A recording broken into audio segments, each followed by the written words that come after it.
कक्षा का वसंत भाग 1 जो है पुस्तक, उसका पहला अध्याय पढ़ने जा रहे हैं। वह चिड़िया जो कविता है और इसके कवि श्री केदारनाथ अग्रवाल जी हैं। हम थोड़ा सा श्री केदारनाथ अग्रवाल जी के बारे में जानकारी प्राप्त करेंगे, थोड़ा सा जानेंगे। श्री केदारनाथ अग्रवाल जी का जन्म उत्तर प्रदेश के बांदा जिले के कमासिन गांव में हुआ था। इनके पिताजी का नाम हनुमान प्रसाद अग्रवाल जी था और इनकी माता जी का बहुत ही रोचक नाम है जो कि घसीटो देवी था। इन्होंने शिक्षा दीक्षा प्राप्त की, कई काव्य रचनाएं रची, कई पुरस्कारों से इनको सम्मानित किया गया। इनका जन्म जो है वो एक साधारण से परिवार में हुआ था, ग्रामीण परिवार में हुआ था। लेकिन जो श्री हनुमान प्रसाद अग्रवाल जी हैं वो भी काव्य रचनाएं रचते थे, तो इनसे प्रेरित होकर श्री केदारनाथ अग्रवाल जी ने भी कुछ काव्य रचनाएं रची। श्री केदारनाथ अग्रवाल जी ने इलाहाबाद से बीए की परीक्षा उत्तीर्ण की थी और एलएलबी की परीक्षा इन्होंने जो है आगरा से प्राप्त की और कानून की परीक्षा इन्होंने जो है वो कानपुर से प्राप्त की थी। और इन्होंने जो काव्य रचनाएं रची वो है, सबसे पहले जब अपना देश 1947 ईस्वी में आज़ाद हुआ था तो उससे पहले 22 मार्च 1947 ईस्वी को मार्च 1947 में इन्होंने पहली अपनी काव्य रचना लिखी थी जो कि क्या थी, युग की गंगा। युग की गंगा इन्होंने 1947 में लिखी थी। इसके बाद इन्होंने और काव्य रचनाएं लिखी जो कि गुल मेहंदी, फूल नहीं, रंग बोलते हैं, नींद के बादल, लोक और आलोक जैसी काव्य रचनाएं लिखी। ये जो रचनाएं बेटा हम इसलिए बता रहे हैं क्योंकि अगर हम थोड़ा थोड़ा भी पढ़कर अगर आगे चलते हैं तो हमें अच्छे से लर्न हो जाएगा और आगे फिर हमें कभी भी मार नहीं खानी पड़ेगी। तो इनको पुरस्कार से सम्मानित किया था, साहित्य अकादमी पुरस्कार से सम्मानित किया गया, इनको मैथिली शरण गुप्त पुरस्कार से सम्मानित किया गया और तुलसी से भी इनको सम्मानित किया गया था। और श्री केदारनाथ अग्रवाल जी की जो मृत्यु है वो 2000 ईस्वी में हुई थी। अब देखो श्री केदारनाथ अग्रवाल जी ने इनकी एक जैसे ये कविता है वह चिड़िया जो, इसी प्रकार से इनकी कविता कुछ काव्य रचनाएं हमने बताई, लेकिन एक काव्य रचना उनकी वीरांगना भी थी जो कि बहुत ही रोचक और प्रभावशाली थी। वीरांगना के अंदर क्या है कि इसने एक महिला के बारे में बताया है और उस महिला के बारे में क्या कहा कि मैंने उसको जैसे जैसे देखा, मैंने उसको लोहे जैसा तपते देखा, गलते देखा, ढलते देखा, मैंने उसको गोली जैसे चलते देखा। ऐसे इनकी काव्य रचनाएं बहुत ही प्रसिद्ध हैं। अब जो श्री केदारनाथ अग्रवाल जी हैं वो एक छोटी सी चिड़िया के माध्यम से मनुष्य के गुणों को उजागर करते हैं। तो बेटा छठी कक्षा है, छठी कक्षा में बच्चों को सबसे पहले पता नहीं होता कि हम जो व्याख्या है, जो शब्दार्थ है वो किस प्रकार से करें। तो बेटा क्या होता है कि एक पहरा दे दिया जाता है और इस पहरे के अंदर क्या है बेटा कि हम ये पहरा अच्छे से रीड करते हैं, 2-3 बार पढ़ते हैं और सबसे पहले इसके अंदर क्या करते हैं बेटा, सबसे पहले हम डालते हैं संकेत। इस संकेत के अंदर क्या होता है बेटा कि एक पहरा होता है, उसके शुरू के 2 अक्षर उठा लेते हैं और आखिर के 2 अक्षर उठा लेते हैं और डैश डैश करते हुए जैसे मैंने लिखा वह चिड़िया और डैश डैश करके बेटा प्यार है। यानी कि ये संकेत है। संकेत के अंदर क्या होता है, हम शुरू वाली लाइन उठाते हैं और आखिर वाली लाइन उठाते हैं। फिर बेटा इसका क्या होता है, प्रसंग लिखते हैं। प्रसंग लिखते हैं। प्रसंग के अंदर क्या होता है कि कविता का क्या नाम है, कवि क्या है और कवि जो है वो क्या कहना चाह रहे हैं। जैसे मैं कह दूं कि प्रस्तुत पंक्तियां हमारी एक लाइन के लिए अगर हमें व्याख्या के लिए दिया जाता है तो हम एक लाइन को पंक्ति बोलेंगे और 2 या 2 से अधिक दी जाती है तो वहां पर हम पंक्तियां बोलेंगे। तो प्रस्तुत पंक्तियां हमारी हिंदी की पाठ्य पुस्तक वसंत भाग 1 अध्याय 1 में वह चिड़िया जो कविता के कवि श्री केदारनाथ अग्रवाल जी एक छोटी सी चिड़िया के बारे में बता रहे हैं। फिर हम इसकी क्या करेंगे, व्याख्या यानी सरलार्थ। सरलार्थ जो है ये हिंदी में तो होता ही है, लेकिन इसको और अच्छे सरल भाव में हम किस प्रकार से प्रकट कर सकते हैं, हमारी जो भाषा है वो स्पष्ट किस प्रकार से हो सकती है, प्रभावशाली ढंग से किस प्रकार से हम इसका प्रयोग करते हैं। तो अब इसका हम सरलार्थ करेंगे, अब इसकी हम व्याख्या करेंगे।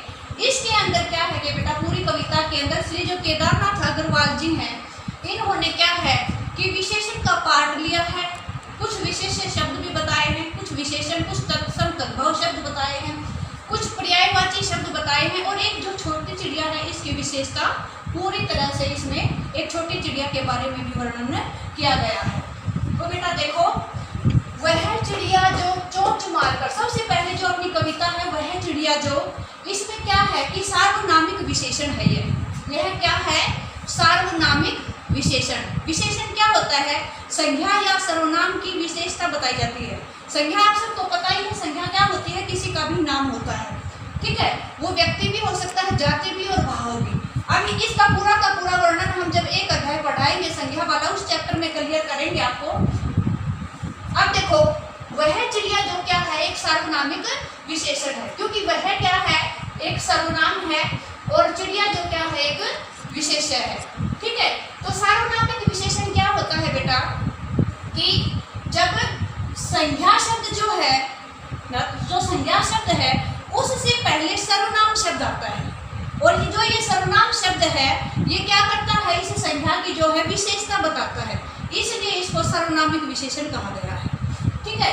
अब देखो, वह चिड़िया जो, अब चिड़िया जो है इसके पर्यायवाची शब्द आपको सभी को पता ही है, क्योंकि आपने पीछे भी क्लासेज में पढ़ा है ना। वह चिड़िया जो चोंच मारकर, चोंच जो है यहाँ तद्भव शब्द है, और इसका तत्सम शब्द जो होगा वो चंचू होगा, जो कि संस्कृत का शब्द होता है। संस्कृत के जो भी शब्द होते हैं लगभग वो कैसे होते हैं, वो तत्सम शब्द होते हैं। वह चिड़िया जो चोंच मारकर, यानी एक छोटी सी चिड़िया है वो अपनी चोंच मारती है दूध भरे जूंडी के दाने। दूध मीन्स क्या होता है, पेय होता है पर्यायवाची शब्द में, क्षीर होता है, अमृत होता है। दूध भरे जूंडी के दाने, जूंडी मीन्स क्या होता है, अनाज के दाने, यानी कि बाजरा होता है, उसके अंदर जो भी हो सकता है, और वो गेहूं की बालियां भी हो सकती हैं। तो जो चिड़िया है वो अपनी चोंच मारकर क्या करती है कि जो अनाज जो और गेहूं की जो बालियां हैं, जो कच्ची बालियां हैं, उनको बड़े ही रुचि से, रुचि मीन्स होता है आनंद से, रस मीन्स क्या होता है खुशी से, वह बहुत आनंद और खुशी के साथ खा लेती है। वह छोटी संतोषी चिड़िया, वह कैसी चिड़िया है, वह संतोष प्राप्त करने वाली है, यानी उसको जो थोड़े से जो अनाज के दाने मिले हुए हैं उसी में वह क्या करती है, संतोष प्राप्त कर लेती है। नीले पंखों वाली मैं हूँ, और जो चिड़िया है उसके पंख कैसे हैं, उसके पंख नीले हैं, और वो क्या कहती है अंत में, मुझे अन्न मीन्स अनाज, मुझे अनाज से बहुत प्यार है।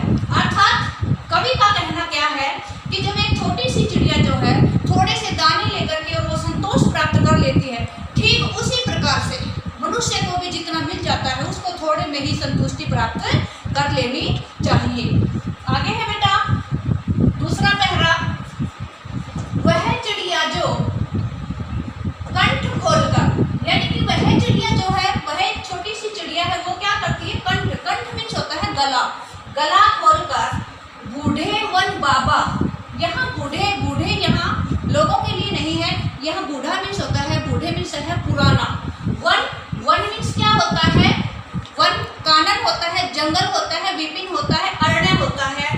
और यहाँ जो बूढ़ा शब्द अगर होता, बूढ़ा शब्द होता तो इसका भाववाचक शब्द हम बना देते बुढ़ापा, ठीक है। तो बेटा बूढ़े वन बाबा की खातिर, यानी कि पुराना जो घना जंगल है उसमें चिड़िया जो है वो क्या करती है बेटा, रस उड़ेलकर मीन्स खुशी के साथ क्या गा लेती है, गीत गा लेती है। वह छोटी मुंह बोली चिड़िया, अर्थात उस चिड़िया का नाम क्या रख दिया, मुंह बोली। अर्थात कहने का भाव क्या है कि एक छोटी चिड़िया है वो घने जंगल में बहुत ही सुरीली आवाज में गीत गाती है, और वहाँ पर जो रहने वाले पशु पक्षी हैं उनको बहुत ही खुशी मिलती है। नीले पंखों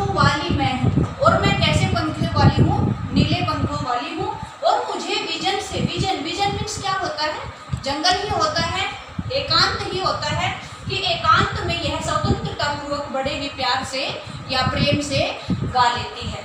ठीक है, तो बेटा इसके अंदर देखो नीले पंख, इसके पंख जो है वो कैसे हैं, नीले हैं, तो यहाँ पर ये गुणवाचक विशेषण हो गया।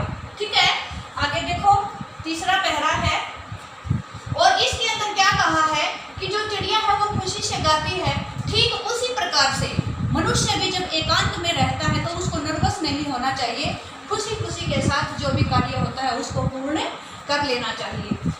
तीसरा पहरा है वह चिड़िया जो चोंच मारकर, वह जो छोटी सी नन्ही सी चिड़िया है, वह जो छोटा सा पंछी है वो क्या करता है, अपनी चोंच मारता है और कहाँ पर देखो, चढ़ी नदी का दिल टटोलकर। चढ़ी मीन्स होता है उफरती हुई, छिछोली नदी, जैसे नदी का बहाव जो है एकदम से तेज होते हुए आता है तो उसको बोला जाता है चढ़ी नदी का, यानी उफरती हुई नदी का दिल टटोलकर मीन्स होता है खोज कर, कि वह जो चढ़ी हुई नदी है, जो उफरती हुई नदी है, उसका जो बहता हुआ पानी है उसको क्या करती है, वो खोजती है। जल का मोती ले जाती है, जल का मोती होता है जल रूपी मोती, जो कि रूपक अलंकार होता है क्योंकि इसकी विशेषता बताई गई है जल के समान मोती। ठीक है, जल का मोती ले जाती है, यानी कि उफरती हुई नदी में छिछोली नदी में यह चिड़िया जो है जल रूपी मोती अपनी चोंच में भरकर ले जाती है और अपनी प्यास बुझा लेती है। वह छोटी गर्वीली चिड़िया, वह चिड़िया जो है वो कैसी है, गर्वीली मीन्स होता है गर्व करने वाली, वह छोटी चिड़िया जो है वो गर्व प्राप्त करने वाली है और उसके पंख नीले हैं। मुझे नदी से बहुत प्यार है और उस चिड़िया को नदी से बहुत ही प्यार है, सरिता से बहुत ही प्यार है। इसके पर्यायवाची नदी है, सरिता है, सरित है, नद है, तरंगिणी है। ठीक है बेटा, तो इसके अंदर क्या कहा कि एक चिड़िया जो है वो छिछोली नदी का पानी पीकर अपनी प्यास बुझाती है, उसी प्रकार से मनुष्य को भी जब भी कोई मुसीबत आती है मनुष्य के सामने, जो भी परिस्थितियां आती हैं तो उसका डट कर मुकाबला करना चाहिए। तो बेटा इसके अंदर क्या है कि देखो छोटी गर्वीली चिड़िया भी यहाँ पर गर्व करने वाली चिड़िया है, तो इसके अंदर भी इसकी विशेषता बताई गई है। ठीक है बेटा, तो हमने इस कविता का क्या है सरलार्थ पढ़ा, इसको हम अच्छे से पढ़ेंगे, इसमें जो भी कुछ आपका बचता है वो आप अच्छे से उस चीज़ को पढ़ेंगे